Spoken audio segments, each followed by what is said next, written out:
Hello everybody and welcome to another episode of Wine Library TV. I'm your host, Gary Vaynerchuk. And today we'll be talking about ratings.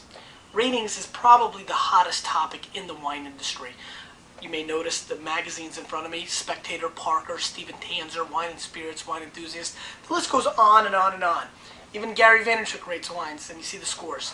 Normally you see the 100-point scale, and there's always quite a big debate about the value of that. Well, today I thought it would be interesting to taste 5 randomly selected rated wines. I had Ian Doran, one of our wine directors, select some, and basically I'm going to taste through them and give you my opinion. I thought it would be interesting to see if we agree today or disagree with the common press. So, without further ado, let's get into it. Wine number 1. Seavey, 2002 Merlot. Seavey is a great winery. If you've never had their wines, I recommend you seek them out. Estate-grown, Napa Valley.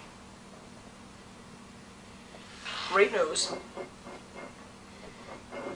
Seavey is one of the first wines I remember looking up in Parker. This winery consistently gets, 92, 93 point scores, sometimes as high as 96 for their Cabernet. This is their Merlot, again, 92 points from the Wine Spectator. And let's see, amazing color, great color.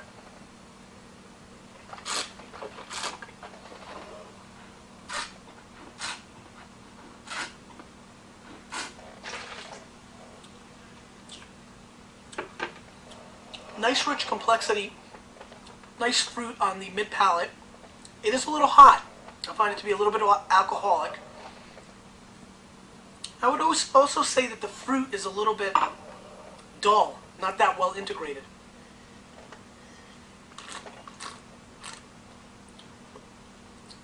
It's a little hot, and the finish is a little bit okay. Not bad. Not a 92 in my book, but not bad. And we'll go back to it. About an hour breathing for all these wines, so let's move on. 2003 Stolpman Syrah. Great producer of wine. Loved the past efforts. So let's see. 90 points, Robert Parker. Robert Parker, if you don't know, is probably widely considered the top wine critic in the world. He writes for the Wine Advocate, which used to be only his reviews, and now he's hired some. Pierre Avani, for example, who's a great critic. Nice, powerful nose, a lot of fruit.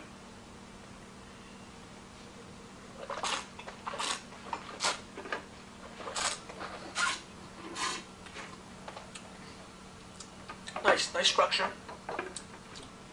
A little green on the finish.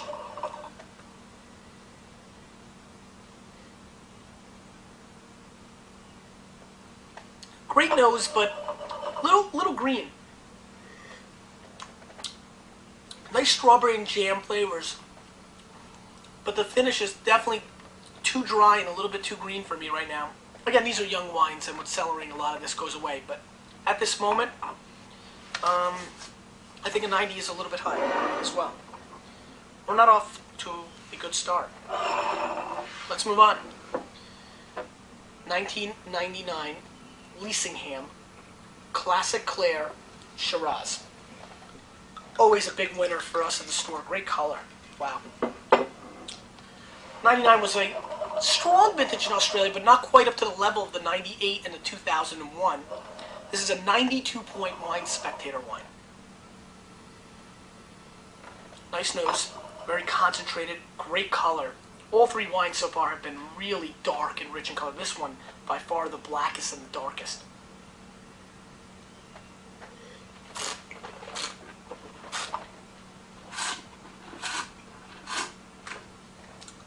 Nice wine. Good structure, great fruit. Very silky on the finish. I think you'll like that. Really nice. Not a 92, though. The finish kind of disappears. I'm surprised with the way the fruit has just completely the fruit has just completely disappeared.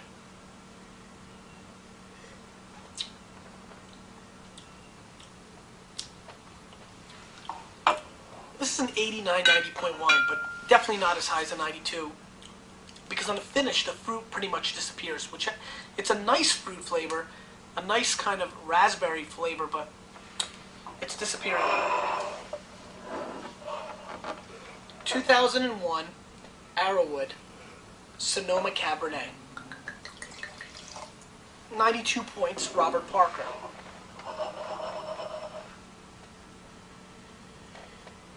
Nice chocolatey raspberry nose.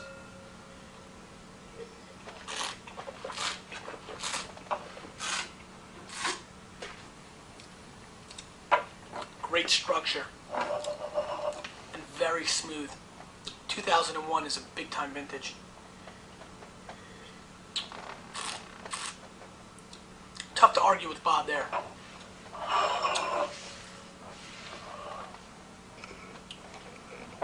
'2000 vintage Castello di Bossi Corbiat. It's a Sangiovese Cabernet blend, classic Tuscan style. Great color. 70% Sanjo.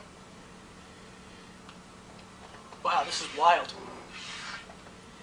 Almost like a cinnamon gingerbread nose, which is highly unusual for a red wine.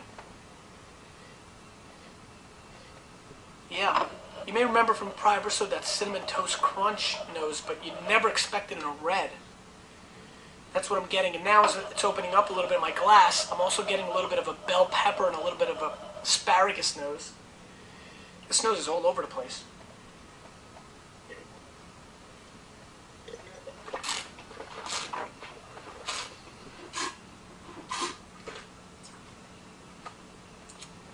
Nice licorice. 90 points, Robert Parker. Nice wine. A little bit light for me.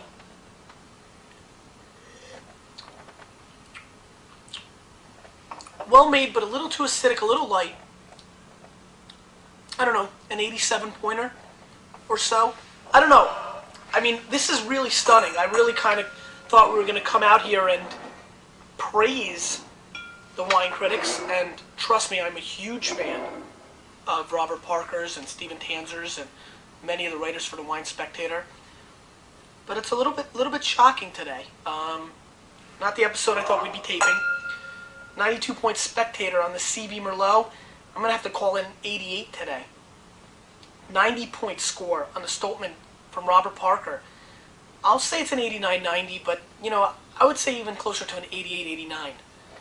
92 point score for the Leasingham from Wine Spectator. 99 vintage Shirz, the Clare. 90 at best. Castello di Bossi, or Cabaya, Tuscan blend. 90 Parker. Weird and very interesting nose, but an 88 point wine on its best day. Really the only one that kind of stood up to its rating, the Arrowood Cabernet. 92 points, Robert Parker. I would say that's in the range, maybe a 91.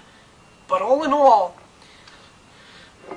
I think together, you know, and I've always known this, and I'm sure you do as well, but I'll definitely preach on it right now. Scores are scores. They're a guide. They're not the end-all, say-all.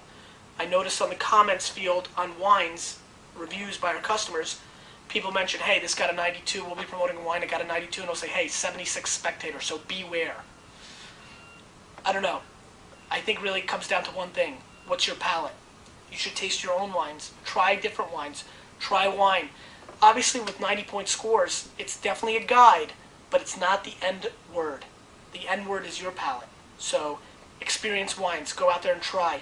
I'm sorry, I thought I was going to be recommending a lot of wine today, but I don't think I really can do that. I think we've got one guy, but other than that, it's a learning experience. And that's what Wine Library TV is all about. So we'll see you next time. Take care.